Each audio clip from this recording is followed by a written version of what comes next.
Tapi kalau tadi itu Zain bin Semit tidak kuat dalilnya. Telepon disebut kinayah dari majah mana? Itu takhrijul manat. Kalau sudah ada dua dalil, dua elat, maka tahqiqul manat.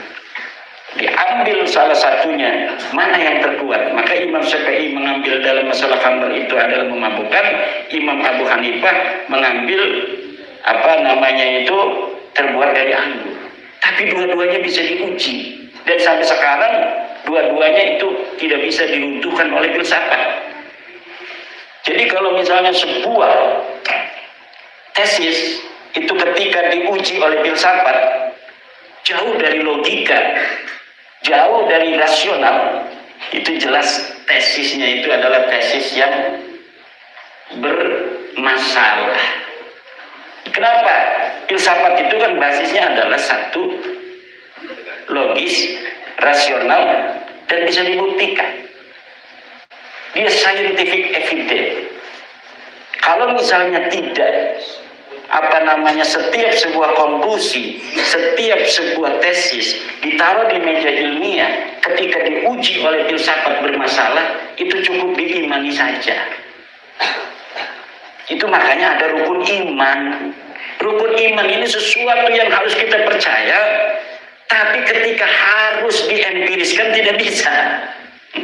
Seperti adanya Allah. Dalil akli, dalil banyak. Tapi orang yang tidak percaya, kafir itu, ya itu nggak bisa. Alam semesta ini terjadi bukan oleh ciptaan Tuhan, tapi oleh adanya Big Bang. Secara alamiah dan sebagainya. Silakan saja kita orang Islam. Kita sesuai dengan Al-Quran. Qul huwallahu ahad. La ilaha illa ana fa'budni. Udah kita yakini, makanya rukun iman, percaya pada Allah. Kenapa harus iman pakainya, bukan ilmu? Karena tidak bisa dibuktikan. Percaya kepada Allah itu iman.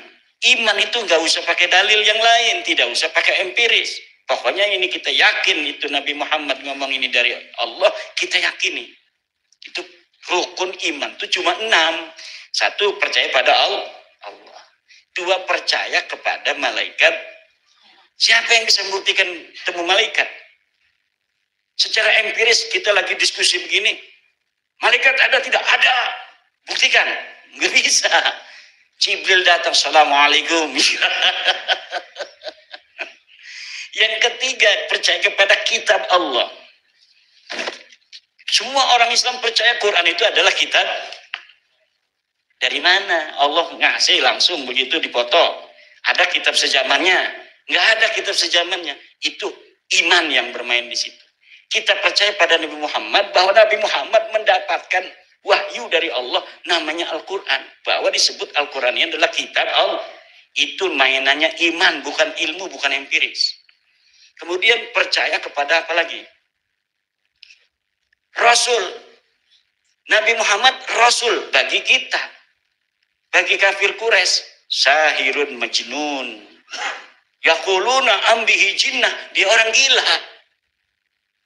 Di Quran dia omongin Nabi Muhammad itu bagi orang-orang kafir itu ambihi jinnah. Atau dia ini adalah orang gila. Yaquluna bihi jinnah. Orang-orang kafir berkata Nabi Muhammad ini adalah orang gila. Kenapa kita sekarang percaya Nabi Muhammad Rasul? Iman kepada Nabi Muhammad, yang Nabi Muhammad mengatakan dirinya Rasul. Iman, nggak perlu adanya bukti sejaman. Mana Nabi Muhammad tulisan dari Allahnya bahwa engkau adalah utusan Tuhan? Tidak ada. Itu iman. Kemudian iman kepada hari akhir. Hari akhir itu ada. Dari siapa taunya? Dari Nabi Muhammad. Apa basisnya? Mana bukti ilmiahnya? Tidak ada. Itu pakainya iman. Qadar dan qadar. Dari mana kita tahu bahwa kita ini semua mati itu sudah ditentukan Tuhan? Dari Nabi Muhammad. Apa ininya? Dalilnya iman. Sekarang mau ditambahin Ba'lawi, iman kepada Ba'lawi turunan Nabi. Dalil nggak ada kan, bukti empirisnya tidak ada, evidence scientific nggak bisa, kitab sejaman nggak ada, yang mendekati tidak ada, tapi harus diyakini dipaksa. Itu merusak ajaran Islam. Berarti rukun iman harus ditambahin satu, yaitu percaya Ba'lawi sebagai turunan Nabi. Makanon jadi gurune kudu milu. Iya, nah ini akan ada kaitan dengan pertanyaan kedua. Gimana itu? Katanya saya termasuk salah satu santri yang di tanda kutip diancem itu tuh sama gurunya, bukan diancem. Itu tanda sayang pada santri. Karena yang diyakini guru kita, mereka turun Nabi, bahaya. Kalau benar turunan Nabi itu kemudian dinafikan, bahaya loh. Tapi karena yakin, seyakin-yakinnya tesisnya ada, bisa dibaca, bisa konfirmasi. Kang Nurjennya ini, Kang Nizar, baca tesisnya Kiai Imad, coba. Guru saya ini nggak pakai dalil misal. Atau dalilnya sudah dibantah oleh Kiai Imad nih. Ini dalil-dalilnya guru saya. Iya bener. Dalilnya kebanyakan 90% husnudon itu. Jadi berbasis dari cinta dulu, berbasis dari keyakinan, kemudian ada orang memberikan bukti itu tidak mau. Kalau orang sudah berbasis cinta dulu, ada subjektivitas, apalagi dia sudah punya mantu Ba'lawi, waduh susah itu. Udah punya mantu Ba'lawi atau sedang bisnis sama Ba'lawi. Atau kalau kita nggak percaya, saya nggak percaya kamu sebagai cucu Nabi, langsung di-cut itu bisnisnya. Nah, terus bagaimana sikap kita? Tetap wajib hormat pada guru. Tapi jangan biarkan guru kita nanti di sana atau di masa depan sebelum meninggal pun dia menyesalnya lebih dalam. Jangan sampai biarkan dia menyesal lebih dalam. Kalau dia menyesal diri sendiri saja, itu enteng buat dia. Misal suatu saat beliau sadar, anak muridnya nggak ada yang ikut dia. Siapa yang tidak ikut saya, tidak barokah semua. Misal, tapi lah kasih percaya. Ketika dia sadar, sedikit dia itu bebannya. Tapi kalau muridnya semuanya itu ikut dia, bahkan ikut apabila ada saya hadir suatu tempat, ikut ngalang-ngalangi. Hei Dajjal, kemana kamu? Ya. Misal ya kan. Kemudian dia sadar, belum tentu murid-muridnya itu akan sadar seperti dia. Belum tentu. Maka ketika itu penyesalannya lebih dalam. Jangan biarkan guru kita menyesal lebih dalam. Fala taqfu ma laisa laka bihi ilmun. Jangan ikuti yang tidak ada dalil. Kullu ahadin yuqbalu qawluhu wa yuraddu illa sahibah hadzal qabri. Kama qala Al-Imam Malik radhiyallahu anhu. Setiap orang ucapannya bisa diterima, juga bisa ditolak. Kecuali Nabi Muhammad sallallahu alaihi wasallam. Itu iman pakainya. Wa ma yantiqu 'anil hawa in huwa illa wahyu yuha. Nabi Muhammad tidak pernah bicara tentang sesuatu hal dari hawa nafsunya, tapi hanya dari wahyu saja. Tapi kalau kita nih sama istri aja kadang marah. Mangan sudah semuanya ada, kobok belum. Kamu jadi istri saya udah berapa tahun sih? Kobokan aja nggak inget. Wis, mono doang marah baik tua doang dia. Marah kita dimarahi maning.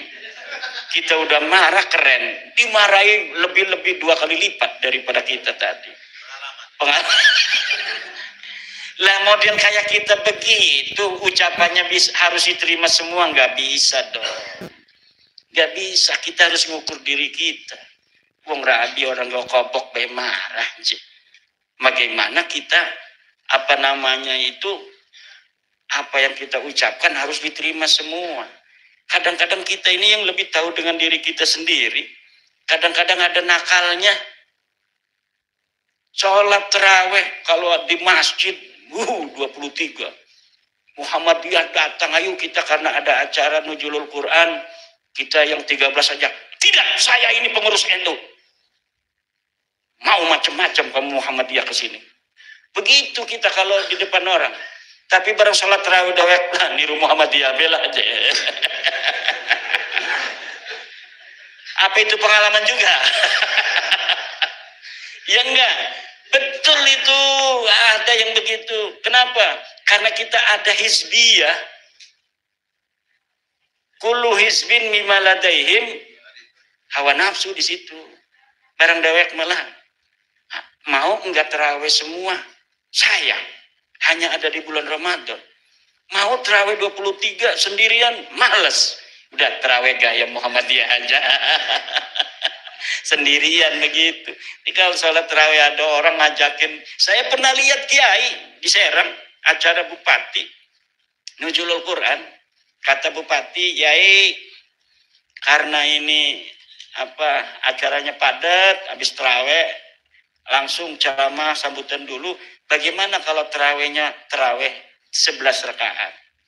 Bisa ya orang NU, orang Banten. Kok bisa? Dari dulu 23. Saya imamnya. Iya, mantep kata orang. Begitu. Tapi lamun dewek kadang-kadang sholat. Sholatnya dikurangi terawihnya. Pegel amat 23 sendiri. Kalau banyak orang sih keren, banyak temennya kan. Imamnya juga sambil nangis-nangis. Bismillah. Tapi sholat dewek benar. Bismillahirrahmanirrahim. Nah itu model kayak kita begitu. Apakah harus diterima semua ucapannya? Tidak. Kullu ahadin yuqbalu qawluhu wa yuraddu illa sahiba hadal qabri. Man huwa sahibu hadal qabri? Muhammadun nabiyuna sallallahu alaihi wasallam. Alladhi zahiruhu wa batinuhu sawa. Alaniyatuhu wa sariratuhu sawa. Wa nahnu laysa kadzalik. Lasna kadzalik. Zahiruna wa batinuha rubama yakhtalifan. Betul apa tidak? Nah, yang model kayak kita begini manusia tidak ada yang maksum. Siapa saja selain Nabi Muhammad ghairu maksum. Bisa salah, bisa benar. Bisa berpendapat dengan ilmu kadang-kadang. Bisa juga berpendapat kadang-kadang dengan hawa nafsu. Di antara hawa nafsu, cinta. Cinta itu hawa nafsu. Kita disuruhnya membenci karena Allah, mencintai karena Allah. Tapi ini mah kita mencintai karena hubungan, karena pertemanan. Karena nggak enak. Masa iya dia lahir cucu Nabi, pas mau mati udah tua jadi mantan cucu Nabi. Kita kadang-kadang nggak tega kan. Tapi dalam Al-Quran disebutkan sudah ada begitu itu, wa aksaruhum lil haqqi karihun. Sebanyakan orang itu memang pada kebenaran itu nggak suka. Kebenaran itu membawa dampak. Apabila diungkapkan, dia seperti dua mata pisau. Nabi Muhammad aja dibilang pemecah belah.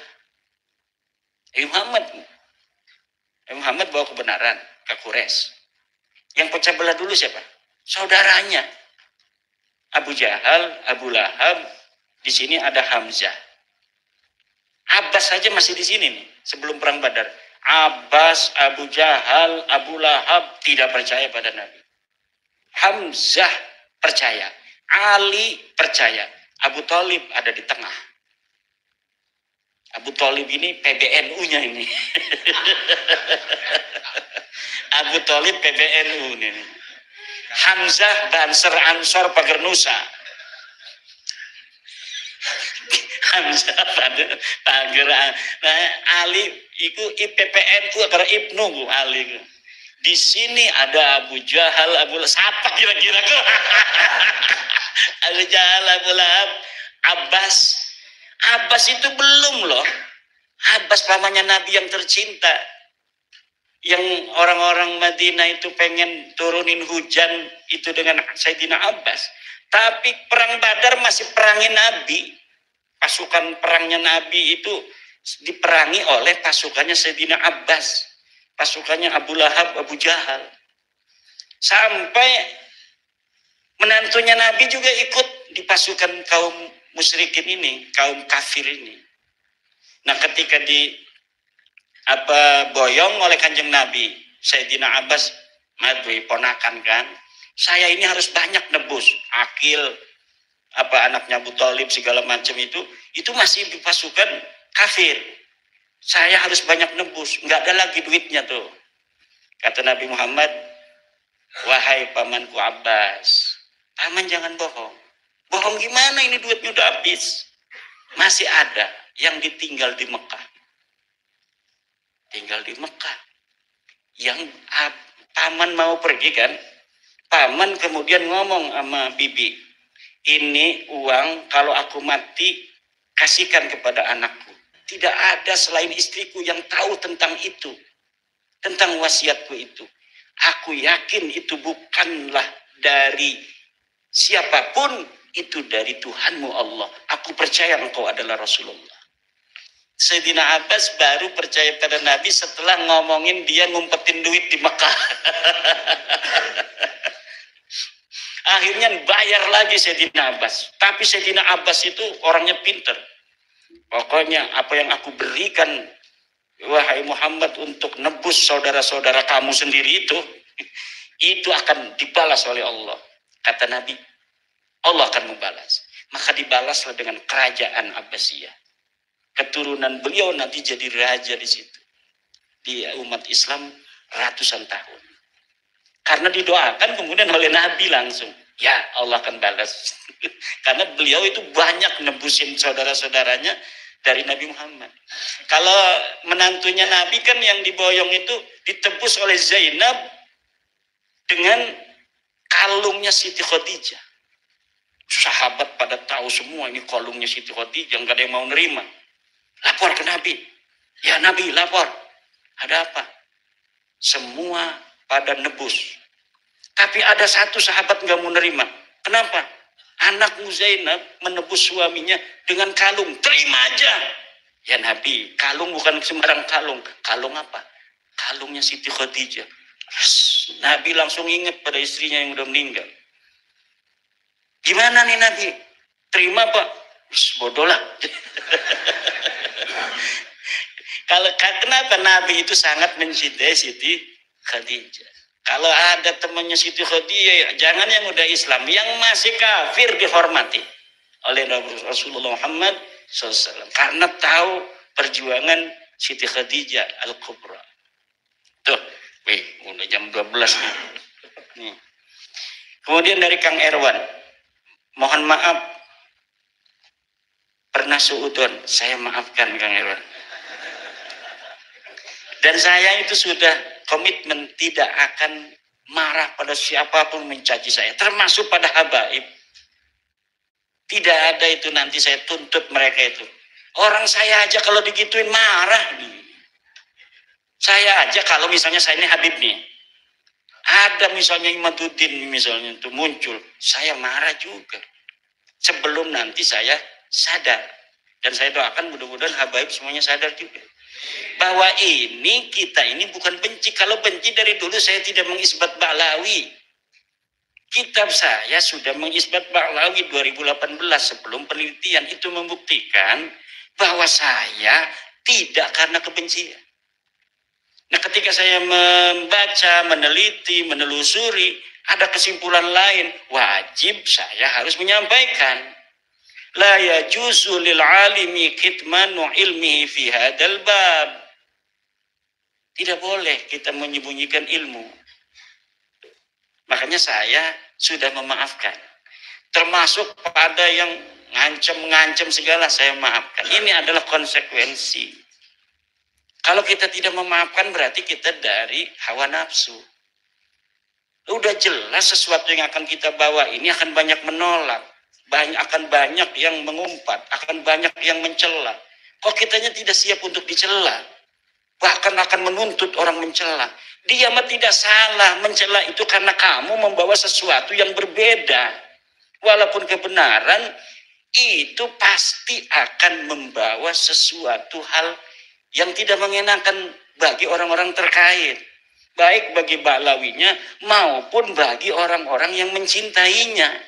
Tetapi kalau tidak disampaikan, tidak diberitahu, kita salah, membiarkan orang dalam kesesatan.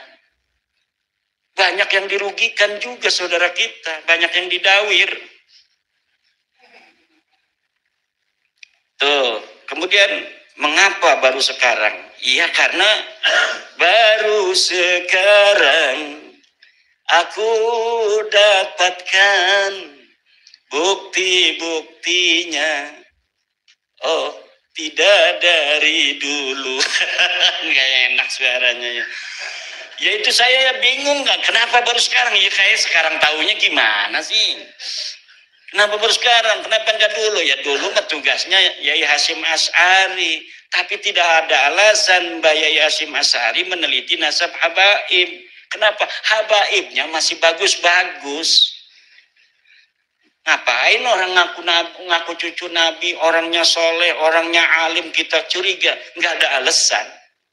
Lah kalau sekarang kita ada orang ngaku cucu Nabi, susah caci maki, tidak seperti Rasul. Ngaku cucu Nabi suka ngerampas akuarium orang. Ngaku cucu Nabi minta istri orang. Ngaku cucu Nabi flexing, nggak malu-malu. Ngaku cucu Nabi menampakkan kemewahan duniawi. Ngaku cucu Nabi joget-joget melulu. Hayya, hayya. Udah itu tidak sah jadi wali nikahnya, kata saya itu. Seluruh habaib tidak sah jadi wali nikah. Jadi saksi nikah, kecuali ada kiai yang lain duduk 2 orang. Kalau cuma habaib 2 orang tidak sah itu nikah. Kenapa? Ya karena nggak ada muru'ah. Syaratnya seorang saksi itu harus muru'ah. Muru'ah itu diantaranya hilang kalau dia suka main catur. Main catur tiap hari dari jam 2 sampai habis maghrib. Wis adzan gue terus bae durung diren mah. Kecuali sudah kemakan itu rajanya mati baru yuk salat dulu katanya. Walaupun tukang salat kalau suka main catur, tidak ada yang lain saksi nikah, cuma dia yang suka main catur itu berdua enggak sah itu. Kenapa? Sartul saksi itu salah satunya harus sohibul muru'ah. Yang kedua, tukang joget. Itu orang yang tidak punya muru'ah. Makanya jadi kita lakawali. Ning deweke ning ba'alawi ku lakawali. Aja uti-uti kualat.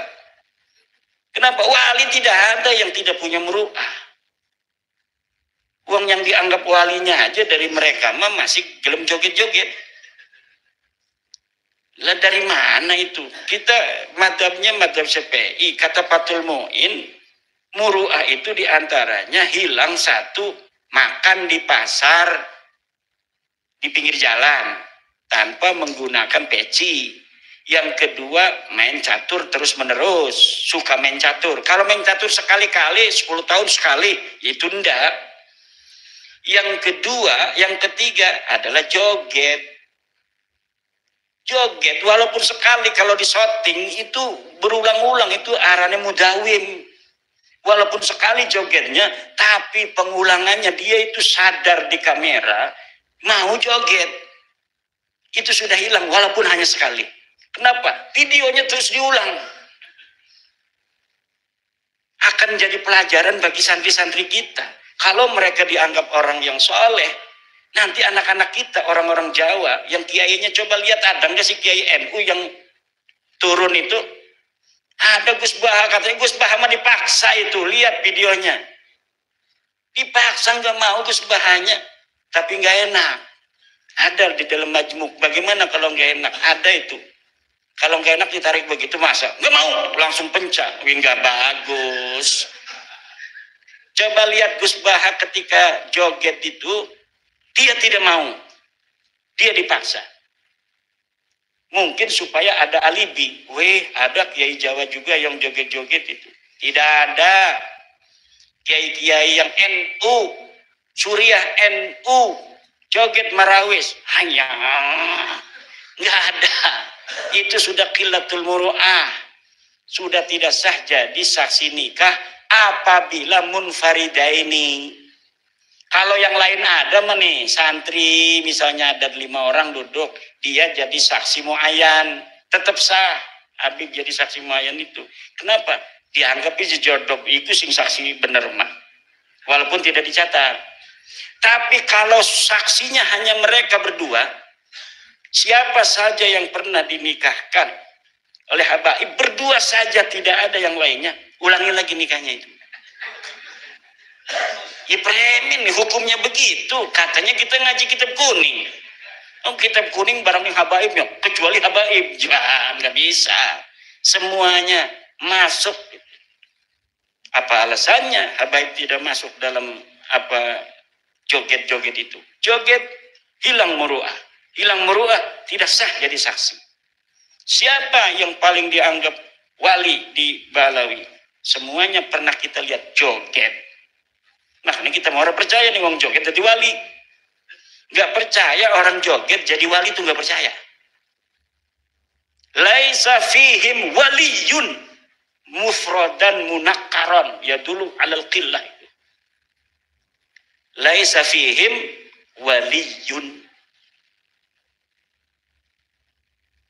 yaumina hada. Laisa. Cirinya apa? Ya cirinya itu joget itu. Siapa sih yang paling soleh? Pasti joget itu dari mereka. Wali-wali kita, apa wali-wali kita? Kiai-kiai kita, nggak ada. Wis jadi ketua Suriah atau Suriah MWC, udah malu dia. Peci ning dindi, ning sawah minyak macul nggak peci. Sudah jaga muru'ah kiai-kiai kita itu. Jangan yang sudah jadi santri aja, jaga muru'ah. Mau izin sama saya pakai sarung, jaga muru'ah dia. Liganya mah di dalamnya pakai celana. Pas sampai terminal mah belum kuat dia dibuka sarungnya. Itu namanya jaga muru'ah kepada guru. Gak mau kelihatan tidak seperti saya. Itu jaga muru'ah itu begitu. Kehormatan itu. Allah mawurru dohiran wabatinan kita. Ya muru'ah itu kepada manusia. Menjaga kehormatan itu di hadapan manusia. Kalau kita tahu ini di kamera, jangan joget walaupun sekali, karena kamera itu bisa diulang-ulang. Gitu. Gimiknya kayak wali baik. Kalau nerangin serius nggak ada ketawa. Kalau lagi ngajar ngaji dia. Kalau karena lagi di YouTube, seorang ibu ya, kayak wali-wali. Tapi ketika joget, merawis, wush, ngower bawah-bawah, masya Allah. Ternyata dia serius itu gimik, apa? Hanya gimik saja. Itu masuk di dalam iklan, masuk di dalam cara menarik pasar. Beda dengan kiai-kiai kita, biasa-biasa aja. Coba lihat kayak gitu, biasa-biasa saja.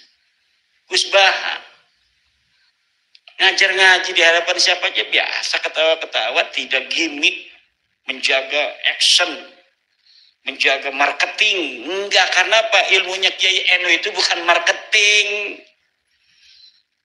Memang dia alim, memang dia soleh. Begitu di hadapan orang, begitu juga ketika tidak di hadapan orang.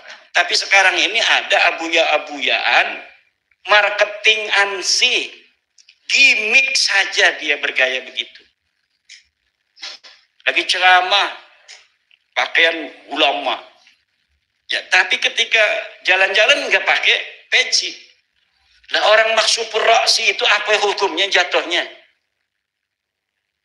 Akrabu ilal fisqi. Makanya kiai banyak yang pakai pet. Kalau jalan-jalan pakai pet kan, pakai rukul lak. Kalau dia malu pakai peci. Kenapa? Menjaga kepala ini itu adalah merupakan bagian dari muru'ah. Menjaga adalah. Tapi ada orang-orang yang gimmick sekarang. Kalau lagi enggak dia di pengajian pakainya lepis. pakai jas, apa pakai apa jaket kayak apa namanya itu preman dan sebagainya. Itu namanya dia gimmick agama, hanya digunakan sebagai gimmick marketing ansih. Sudah jam 12, ini kita lanjutkan dari Pak Abdul Hadi Arianto. Sering minta oleh-oleh, ada Habib sering minta oleh-oleh seperti akuarium.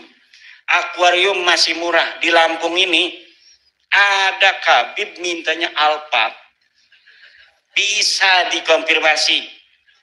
Dan saya punya saksinya.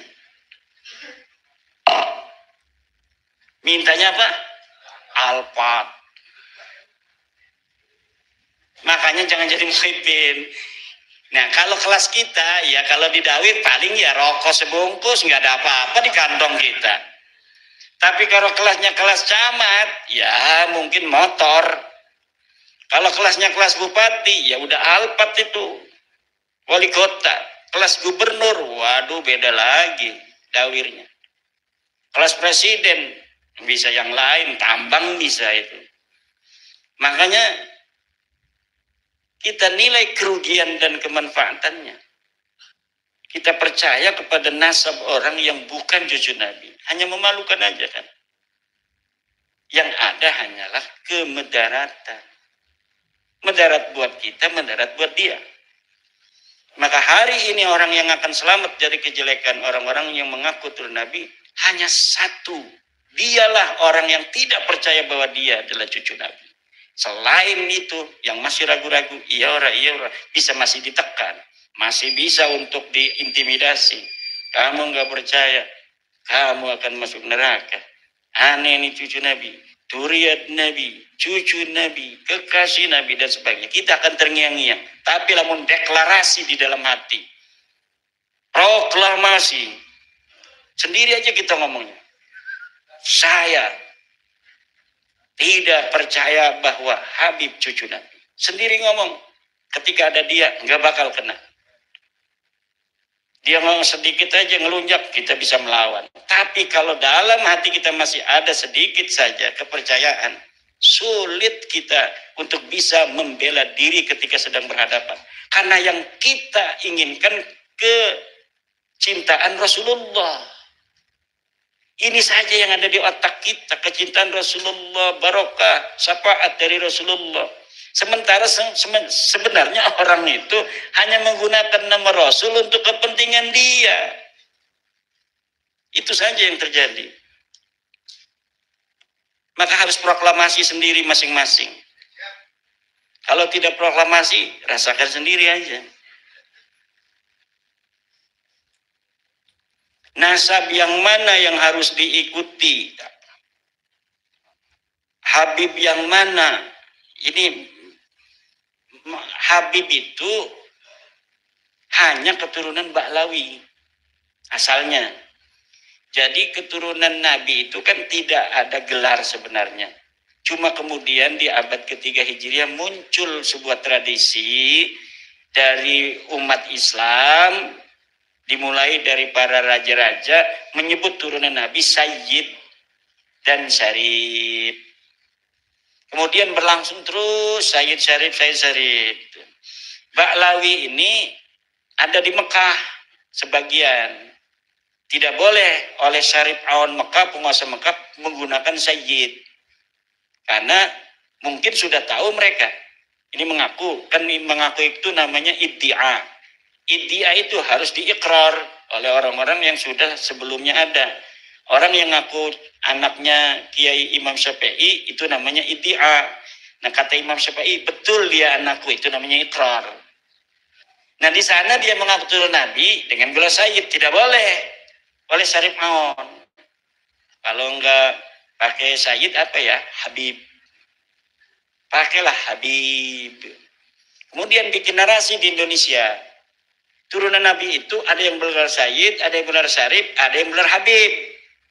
Kalau keturunan Nabi yang ulama, itu Habib. Kalau keturunan Nabi saja bukan ulama, Sayyid. Nah, akhirnya inilah Habib ini seperti lebih besar daripada Sayyid. Dan ini dibangunnya narasinya puluhan tahun.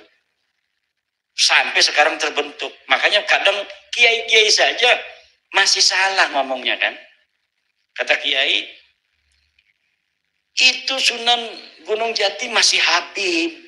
Maksudnya masih turunan Nabi. Bukan Habib itu artinya turunan Ubaidillah. Itu masih Habib. Itu juga masuk Habib dia. Itu saking sudah suhro istifadohnya istilah itu. Bahwa Habib itu turunan Nabi.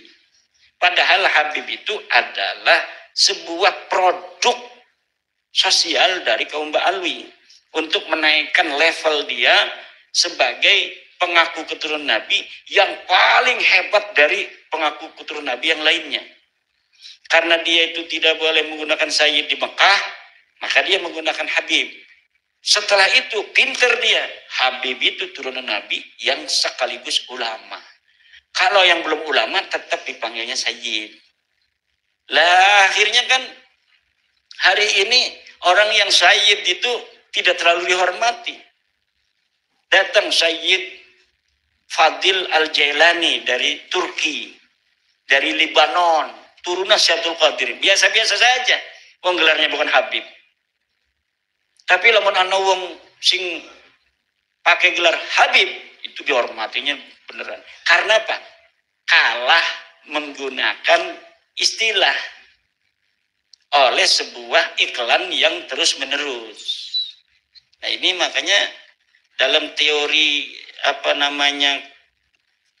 kebenaran hari ini, kebenaran itu bukan hanya kebenaran, tapi kebohongan yang diulang-ulang pun nanti akan bisa menjadi sebuah kebenaran. Dan itu yang sudah terjadi. Kemudian nasab yang mana? Ya, nasab yang terbukti dia itu sahih sebagai turunan Nabi, dialah turunan Nabi. Nah, kalau Ba'lawi ini sudah terbukti bukan turunan Nabi. Nah, kalau ada orang mengaku dari turunan Ar-Rasi, sebelum kita meneliti, maka yabqa ala halihi. Dia masih sesuai pengakuannya. Untuk mengetahui benar tidaknya, teliti. Coba silsilahnya ngaku turun Nabi dari atas ke bawah atau dari bawah ke atas. Oh, binanu. Kita lihat di dalam kitabnya. Kitab-kitab nasabnya harus punya. Kalau kita nggak mau, biarkan aja kita dalam pengakuannya itu. Hormati saja dia sebagai mana pengakuannya. Itu. Jadi hari ini nih, selain kitab nasab, DNA juga bisa untuk menjadi validasi nasab. Bukan untuk ngacak-ngacak nasab. Udah dites DNA aja dia. J1, nah, itu udah deket itu. Kalau udah tes DNA-nya J1, tinggal mencari kode-kode Quraisy, mencari kode-kode Sayyidina Ali. Karena tidak setiap J1 juga turunan Nabi.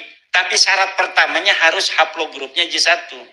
Sesudah haplogrupnya J1, baru dilihat apakah ada kode Quraisy. Itu ada di dalam badan kita nih, kode Quraisy. Sekian. Kode Sayyidina Ali, GFC 1050 atau 15.000 ya, itu saya lupa itu. Itu ahlinya Dr. Sugeng. Itu ada semuanya. Jadi hari ini kalau ada orang ngaku Nabi dibawa ke tes DNA itu langsung sahih. Kalau kita begini kan sebenarnya masih bisa dibantah-bantah, bisa bohong. Tapi getih mau bisa. Paling dia menggunakan teori lain untuk bisa menyelamatkannya, yaitu dengan paham keagamaan. Tes DNA haram. Harus begitu. Kalau nggak begitu, mereka berarti udah menyerah dong. Selagi mereka masih ngomong tes DNA haram, itu masih ada perlawanan. Tinggal kita mencari dalil. Istidlalnya dari mana DNA haram itu? Nggak ada kan, cuma fatwa haram tapi nggak ada istidlalnya. Sedangkan dalam kaidah, idza wujidatil maslahatu fasamma syar'ullah. Ketika maslahatan itu ada, disitulah ada syariat Allah. Jadi sesuatu yang tidak ada dalilnya dari Al-Quran Al-Hadis, tidak ada di ijma'nya, Dikias juga susah. Ya kita tinggal maslahat apa tidak buat masyarakat. Idza wujidatil maslahah fasamma syar'ullah. Idza wujidan nasu fasamma al maslahah. Kalau nas itu ada, disitulah ada kemaslahatan. Nas sudah ada di Al-Quran. Walaupun tidak sesuai dengan akal kita, pasti di situ ada kemaslahatan. Tapi untuk sesuatu yang tanpa ada nas, itu yang dilihat adalah maslahat apa tidak. Kalau ada maslahat, disitulah syariat Allah. Kira-kira maslahat enggak tes DNA itu? Ada orang ngaku-ngaku nih, ini anak saya bukan anak kamu. Wih, anak saya, lahirnya dari istri saya. Iya, tapi waktu kamu pergi, saya buahin dia. Misal dia ngakunya begitu.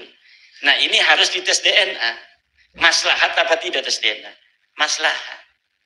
Sekarang ada para ahli ngomong, kami bisa menelusuri sampai Nabi Adam.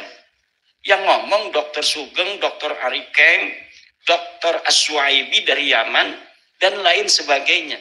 Dr. Abdul Aziz dari Timur Tengah ngomong bahwa keturunan Nabi itu kalau benar haplogrupnya J1. Ya udah, pada ahlinya yang ngomong. Masa yang ngomong itu ahli alfiah? Ya udah, yang ngomong ahlinya, ahli DNA. Di Indonesia ada, dia bisa berdebat. Dan malam Sabtu depan itu ada di Roma nanti dia. Nanti akan ada di Roma Irama tuh. Dr. Sugeng Sugiarto dari Badan Riset dan Inovasi Nasional. Nah, mereka para dokter-dokter itu sudah ngomong, kami bisa bertanggung jawab bahwa ini mustahil cucu Nabi. Ya percaya nih siapa maning menurut tes DNA. Menurut ilmu nasab dia putus, menurut sejarah tidak terkonfirmasi, menurut DNA dia melenceng. Lalu berdasar apa kita bisa untuk menerimanya? Husnudon itu la ibrata bidzannil bayyini khata'uhu. Itu kaidahnya. Tidak dihitung sebuah don kalau sudah jelas salahnya. Don itu kalau kita ditahu ini salah apa benar. Kalau sudah terbukti salahnya, nggak boleh don lagi. Karena udah salah, jelas. Taklid sama siapa? Taklid itu kalau kita nggak punya dalil. Kita udah punya dalil. At-taqlidu ba'da zuhuril hujjati haram. Apalagi kiai ngomong taklid, itu memalukan.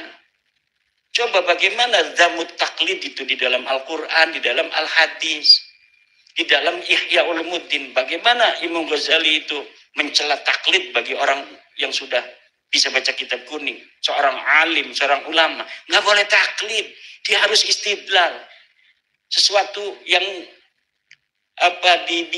dimungkinkan hanya dengan membaca-baca. Dimungkinkan sesuatu dengan muqabalah 2 kitab. Kalau misalnya kurang 3 kitab, 4 kitab, kemudian kita ambil ini mana yang paling sahih dari beberapa kitab. Itu caranya bagi orang alim. Orang alim kok ngaji suwe-suwe 15 tahun orang balik-balik mondok. Barang ditakoni masalah baklawi taklid. Lah otak kitanya buat apa? Kita belajar lama-lama ini mau dikemanain? Hanya gara-gara gak enak sama temen kita ngomong taklid masa lalu. Sampai ada kiai yang ngomong begini, saya nggak mau baca tesisnya Kiai Imad. Nggak mau saya. Kenapa? Kalau baca saya kena konsekuensi. Kalau nggak baca berarti kan belum kena khitab katanya. Iya, ngawak cuma karepe dewet, enak dewet. Dia nggak mau kena hitop dimarahi Allah dengan cara kalau ada kitab saya lari dia. Nggak mau baca. Karena kalau sudah baca, bagi orang yang punya akal, dia bisa untuk memahami. Kemudian dia berfatwa tidak sesuai dengan pemahamannya, itu hukumnya haram. Makanya daripada haram gitu kan, lebih baik saya nggak baca katanya. Saya mah taklid aja di masa lalu. Saya tanya taklidnya sama siapa? Mbah Hasim. Mana kalimat Mbah Hasim yang mengisbat walawi? Tidak ada. Itu lapat sayyid di dalam Qanun Asasi. Lapat sayyid itu al-kalimatul lati la yuqsadu bihal isbatu laisat isbatan. Itu kaidah di dalam ilmu nasab. Baca kitab Rasail fi ilmil ansab, baca kitab Muqaddimah fi ilmu nasab, bahwa kalimat yang tidak ditujukan untuk mengisbat laisat isbatan. Dia bukan isbat. Li'annal isbata yahtaju ila dalilin kama anna nafya yahtaju ila dalilin. Isbat itu membutuhkan dalil, seperti menafikan juga butuh pada dalil. Saya menafikan ada dalilnya, banyak ratusan dalil kalau diurut. Sekarang Mbak Lawi ini mengatakan dirinya cucu Nabi, itu yahtaju ila dalil. Sekarang mana dalilnya? Ini dalilnya, ini yang meruntuhkan. Ini lagi dalilnya, ini yang meruntuhkan. Ini lagi, wis dasar kamu mah hasud, iri, dengki. Ya susah kalau udah begitu. Hanya silakan ada dalil, kita punya daf'ud dalilnya. Ini dalil ini ada daf'ud dalilnya. Ini dalil ini ada daf'ul dalilnya. Makanya kita kirimi surat pada Rabit Alawiyah, sampai sekarang nggak mau. Kata saya sama manajemen Bang Haji Roma Irama, nanti Rabit Alawiyah diundang. Langsung diundang pakai kertas. Saya mah diundang manajemen Bang Haji Roma Irama hanya SMS. Siap. Tapi Rabit Alawiyah dikirimi surat dan sudah tidak mau diundang sama Bang Haji Roma Irama. Nggak mau dia. Saya sudah datang ke Pasuruan, diundang oleh Ki Ali Badri, katanya mau dipertemukan sama Topik Segap untuk bicara nasab. Saya datang ke Pasuruan ke rumahnya Ki Ali Badri, nggak mau tuh Topik Segap. Tapi framing makan beda. Ini nggak mau datang ke Banten, ya di Bantennya karena saya sudah tahu SMS-nya Topik Segap atau dari perwakilannya yang mengatakan kami Rabit Alawiyah tidak akan datang dan tidak akan mengirimkan wakil. Ya sudah, kalau tidak mau datang, tidak ngirimin wakil atas nama Rabita, buat apa saya debat dengan orang itu? Tapi tadinya mah karena kiai ini penganten, kata panitianya, kalau nggak ada kiai gimana? Ada keinginan saya untuk datang, kasihan kan orang udah modal-modal itu. Akhirnya banyak yang SMS, banyak yang kirim surat, jangan datang. Ini hasil istikharah Jawa Timur, kata Said Zulfikar, tidak boleh datang. Akhirnya saya tidak datang.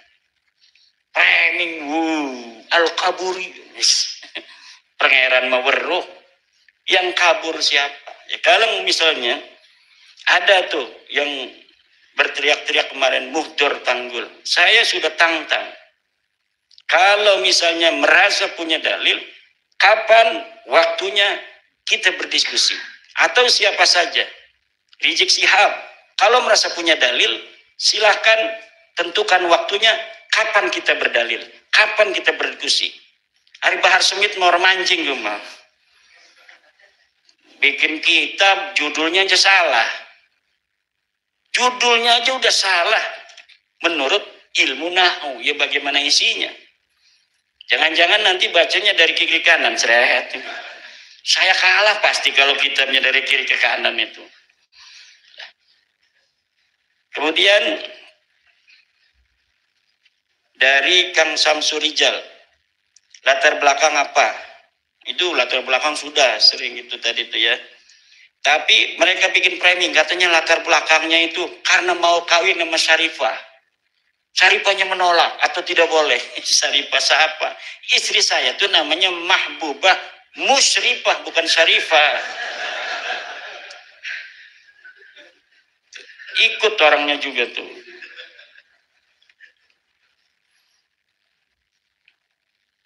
Bukan Syarifah, ada karena katanya nyalon bupati tidak didukung, marah. Ini nyalon bupati mah pakai partai, bukan pakai kabin. Partainya diborong, takut calonnya dulu tuh ngelawan saya, yang nggak bisa nyalon. Kalau calonnya partainya diborong sama calon satunya, dia lawan bumbung kosong. Begitu. Ada lagi katanya pengen jadi MUI. Sekarang ada lagi nih yang baru, ternyata dia pengen jadi ketua MUI, kemudian Marah sama Habib. Nah, urusannya Habib sama MUI apa? Nggak ada, nggak masuk akal semua itu. Jadi latar belakang itu yaitu kita penasaran akhlak begitu ngaku cucu Nabi. Tidak sesuai dengan ajaran Nabi, ngaku cucu Nabi, itu aja. Sebelumnya itu kan tidak terlalu muncul tuh orang-orang model-model begitu itu. Lama-lama penasaran juga. Kemudian apakah ada pihak ketiga ketika mereka mengaku sebagai keturunan Nabi itu?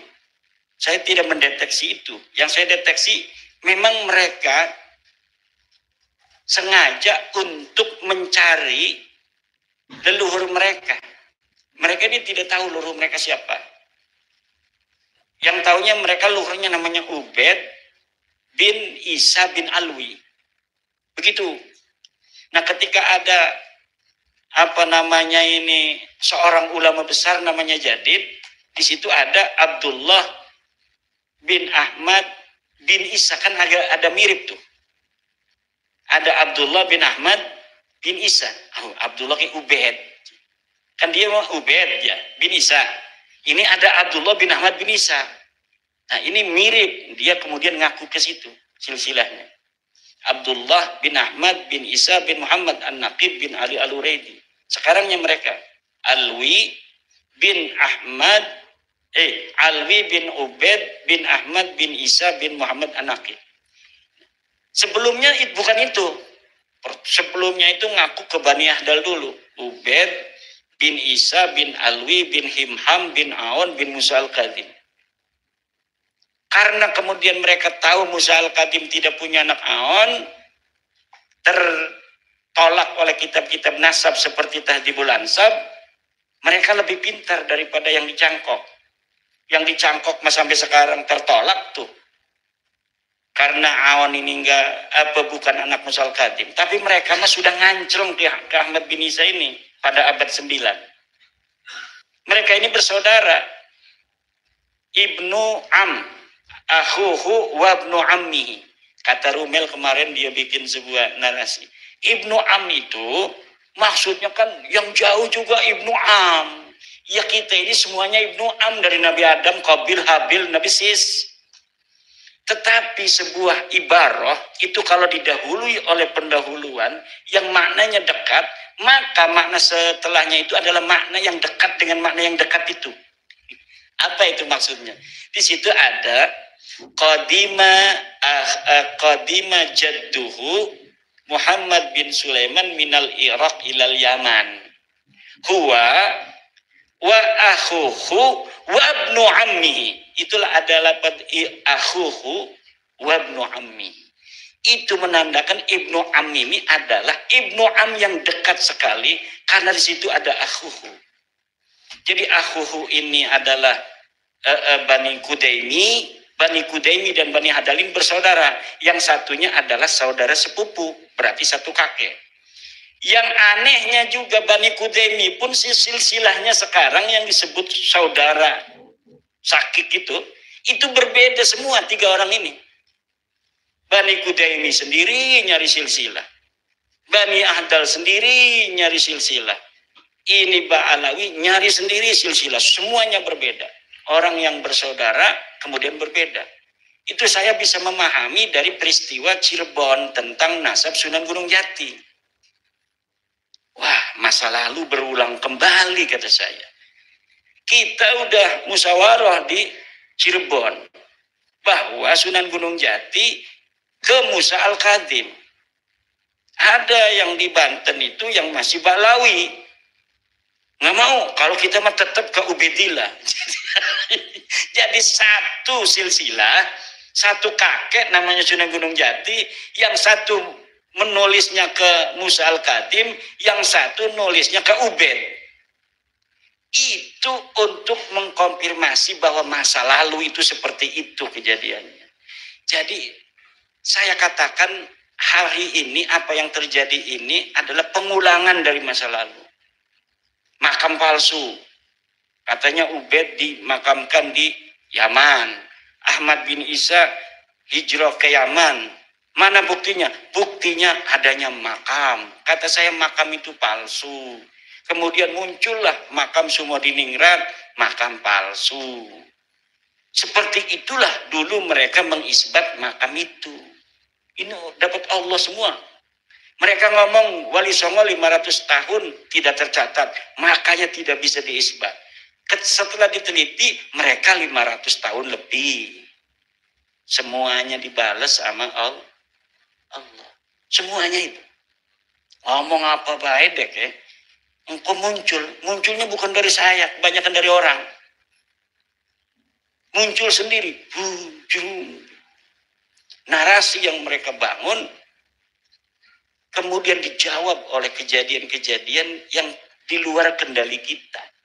Ini menunjukkan bahwa memang semuanya sudah waktunya. Qad tabayyana rusdu minal ghai. Kata Syekh Nawawi, ay tamayyaza al-haqqu minal batil. Wallahu wal muwaffiqu ila aqwamit thoriqin. Wassalamualaikum warahmatullahi wabarakatuh. Sob, kali